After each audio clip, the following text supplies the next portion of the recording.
Es posible separar los componentes de una mezcla por medios físicos o mecánicos. La elección de una o varias técnicas de separación dependerá de las características particulares de la mezcla, de su composición y las propiedades físicas de sus componentes como son su tamaño de partícula, densidad, punto de ebullición, etc. ¿Qué métodos de separación de mezclas conocen?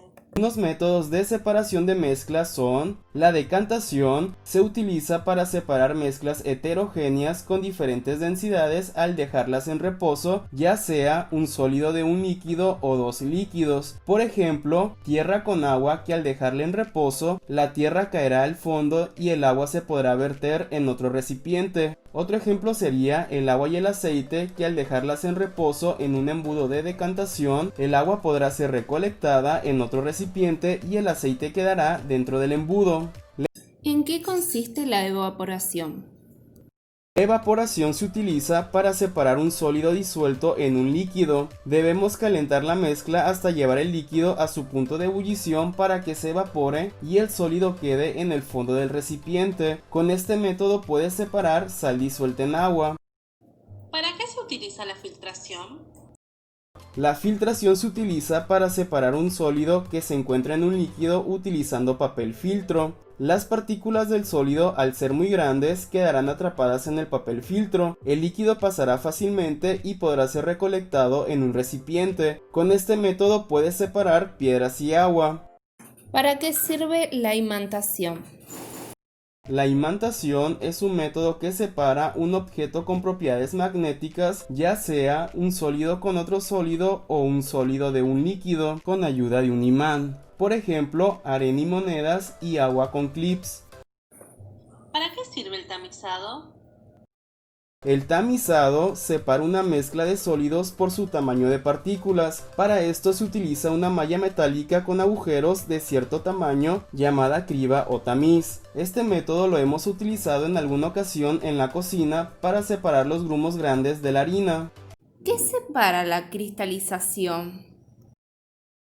La cristalización separa sólidos disueltos en un líquido. El sólido tiene la propiedad de formar cristales que quedan sobre la superficie. Un ejemplo sería la cristalización de la sal. ¿En qué consiste la centrifugación? La centrifugación consiste en la separación de un sólido disuelto en un líquido utilizando la fuerza centrífuga. Cuando se hace girar la mezcla a altas velocidades, el sólido se deposita en el fondo del recipiente, por ejemplo, en los análisis clínicos para separar los componentes de la sangre.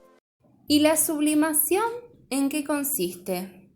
La sublimación consiste en separar un sólido de una mezcla que al ser calentada pasará al estado gaseoso sin pasar por el estado líquido. Por ejemplo, si queremos separar arena y yodo, al calentarse la mezcla, el yodo pasará al estado gaseoso. ¿Qué permite la destilación? La destilación permite separar una mezcla homogénea de líquidos que son solubles entre sí y que poseen diferentes puntos de ebullición. Al calentarse la mezcla a una temperatura constante, el líquido con menor punto de ebullición se evaporará para después condensarse y recolectarse en forma de líquido nuevamente. Con este método podríamos separar una mezcla de agua y alcohol. ¿Y la cromatografía? La cromatografía permite separar los distintos componentes que integran una mezcla por su tamaño de partículas, mediante un solvente también llamado fase móvil y una fase estacionaria, normalmente un sólido como el papel. El papel irá absorbiendo el solvente arrastrando las partículas de la muestra. Las partículas de mayor tamaño quedarán abajo y las de menor tamaño irán subiendo en el papel. ¿Qué es la delivigación? La levigación consiste en separar sólidos que al ser pulverizados son separados mediante su diferencia de densidad utilizando un líquido. Con este método separaríamos arena y acerrín. ¿Y la lixiviación en qué consiste? Y por último, la lixiviación es un proceso en el que un solvente líquido se pone en contacto con un sólido pulverizado, produciéndose la disolución de uno de los componentes del sólido. Por ejemplo, la extracción de colorantes se realiza por lixiviación con alcohol. Interesante, ¿no? A cierta ciencia. Muchas gracias por ver el video, espero te haya sido de ayuda. Si te ha gustado, no olvides darle like, dejar tu comentario, compartirlo en todas tus redes sociales, suscribirte y activar la campana de notificaciones para no perderte ningún video.